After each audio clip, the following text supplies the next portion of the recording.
जब किसी आत्मा के साथ अन्याय होता है और उसे शांति नहीं मिलती, तो वह अक्सर उस कारण से जुड़ी आत्मा या इंसान से बदला लेने की कोशिश करती है।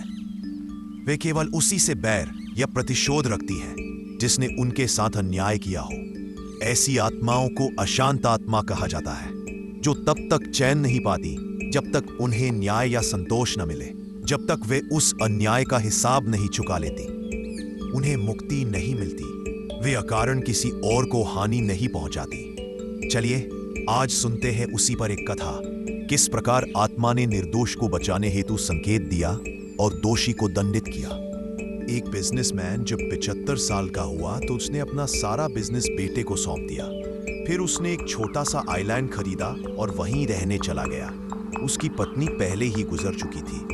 रविवार के दिन उनके बेटे, बहू, पोते और पोती सब उनसे मिलने आते थे।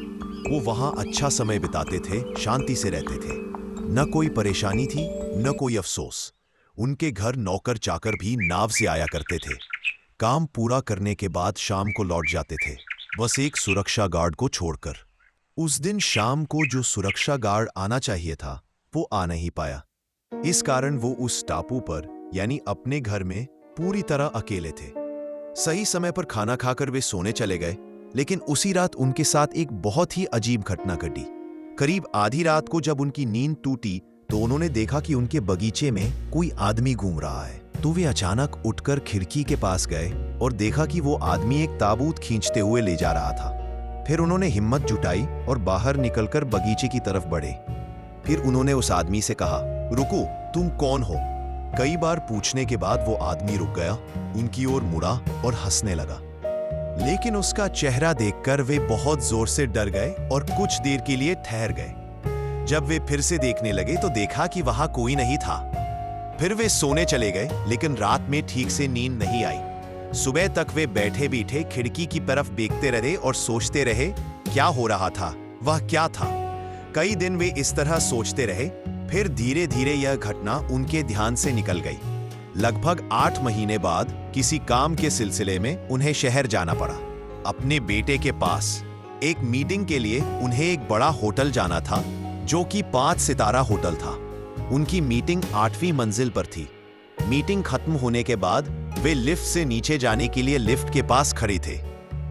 जैसे ही उन्होंने लिफ्ट ऑपरेटर की शक्ल देखी, उनकी रगों में सिहरन दौड़ गई। मानो उसी रात का खौफनाक चेहरा फिर से उनकी आंखों के सामने जीवित हो उठा। फिर उन्होंने कहा, नहीं, मुझे लिफ्ट में नहीं जाना है। और ऑपरेटर मुस्कुराकर बोला, ठीक है।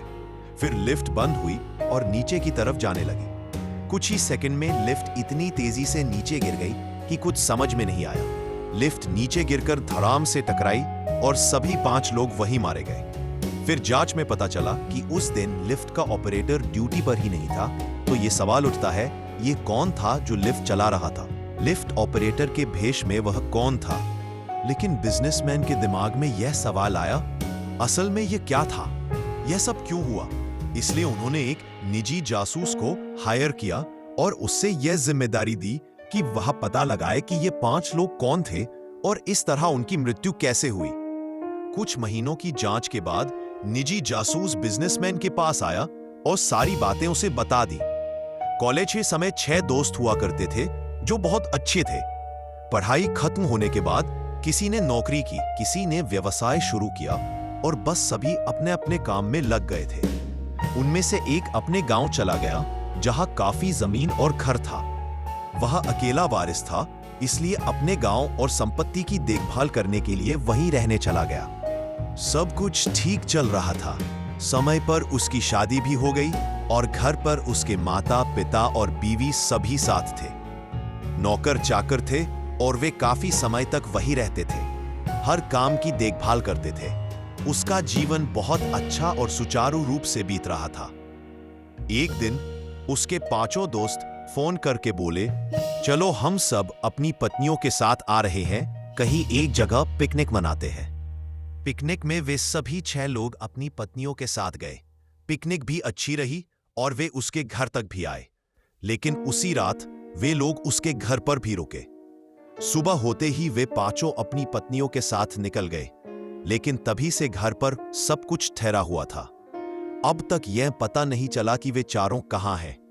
काफी जांच के बाद भी यह पता नहीं चल पा रहा है कि वे लोग अब तक कहां हैं। लगभग 6 साल से 5 लोग संदिग्ध के रूप में देखे जा रहे थे। फिर जासूस ने कहा, अगर आप बताएंगे तो मैं इसके लिए भी कोशिश कर सकता हूं। लेकिन बिजनेसमैन के दिमाग में सब कुछ पहले ही साफ समझ में आ चुका था। बिजनेसमैन ने हाँ कह दिया। इसके बाद जासूस गया और 5 की पत्नियों से बात की, मगर वहां से भी कुछ नतीजा नहीं निकला। डिटेक्टिव उसके गांव भी गया, लेकिन वहां से भी कुछ पता नहीं चल पाया। लेकिन इन 5 का एक साथ मर जाना कोई इत्तेफाक नहीं था। ये जरूर किसी बड़ी और छुपी हुई घटना का हिस्सा था। अगर आपको ये कहानी पसंद आए तो लाइक, शेयर और सब्सक्राइब करना न भूलें और अपने विचार कमेंट में जरूर बताइए।